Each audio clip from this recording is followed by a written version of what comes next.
Hey everyone, Tim Mirth here. Welcome to my first Mike's Music Masterclass, where we're going to dive deep into technique. My goal of technique is actually to get technique so good that you don't even notice it. And what we're really trying to do is use technique to support the music that we're making. The plan for this is only to do it for 4 weeks. We're going to do a 4-week chunk and then maybe do it again in a year. Now, this was all born out of an experiment I did a few years ago with a group of, mostly professional guitar players or really high-level players. Almost everyone had very positive results. Right, so that one's a little trickier.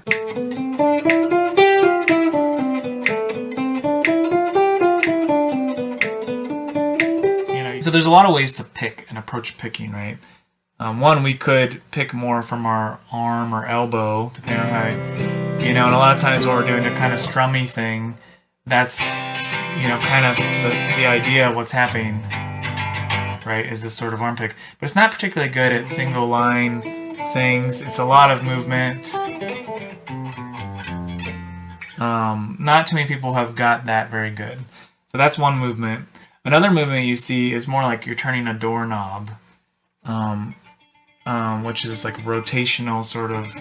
And you can kind of get really fast with that sort of thing, but it's not very good at changing strings. It's such a big muscle to change strings, so that's not a very good movement either. Then there's the idea of a sort of hand wave movement of the wrist. So people will say, "Oh, you got to pick with your wrist." So you pick with your wrist, and it's this movement right here, which is the first thing I thought of. But there's almost no speed to that kind of motion. Is actually this idea of the movement. It's kind of like knocking on a door, right? It's that movement.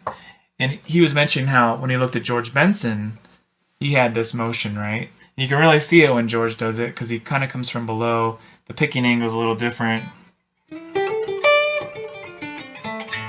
right? But really, it's this motion. And you might say, well, why is that better? Well, one, when we're writing or drawing or whatever, which we've been doing for years, it's very much that motion, with your fingers too. So you have this whole years and years of experience of moving your hand this way, and then so you can capitalize on that. I did switch to more of a Benson sort of style, but at the time I was playing in bands where I had distortion and all kinds of stuff, and I needed to be able to mute the strings.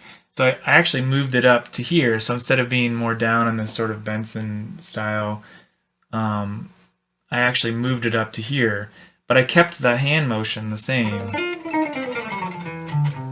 So if you look close, it's really like that same motion. If you never experimented with this might be one of the reasons you run into some speed problems. And the nice thing too is, like I said, because you've been drawing and writing and stuff so much, you have a lot of very minor little movements you're very good at doing. You can write a small little T or whatever. And that's similar to, going between the strings.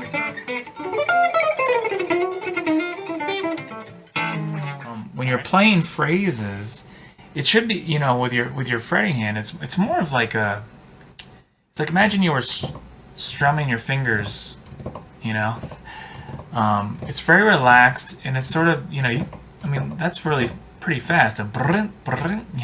It's probably faster than 90% of the time, or 99.999% of the time you're going to be playing. So very this really fast, kind of relaxed movement. It's just one motion as opposed to a bunch of individual motions. When you hold the pick really light, and it's kind of flimsy in your hand, when it actually hits the string, it kind of does this, bounces on the string. You can't really see it because it's happening so fast, but when you hold it light, it hits the string, and then it kind of keeps hitting the string. It's like bring, it's happening really fast, and it ends up kind of making the string not sustain as long. So just holding the pick a little more firm, it goes through the string, and the string is free to vibrate as much as it wants to. So it has this quality of coming out of the guitar. In college, and my professor, who was very, he had very high expectations, I remember working on this piece for the longest time, and I got all the notes right, my timing was good, and all these kind of things. And he was like, "Yeah, that's not working." And I remember working so hard on it, and I was really disappointed. He's like, "There's no tonal color or dynamic changes really, or anything in anything that you're playing. You're not playing music. You basically sound like a machine." This is number 6.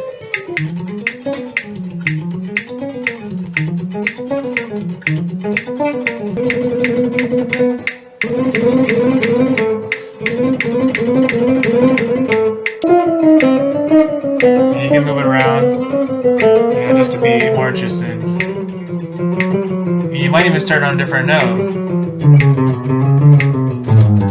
And just keep it more interesting. So the main idea behind this is about really isolating movements and then highlighting weaknesses and strengths. And for me, when I put this together, it was really like, wow. Here I thought I was trying to do this crazy long line. I can't even move very well between these 2 fingers or something.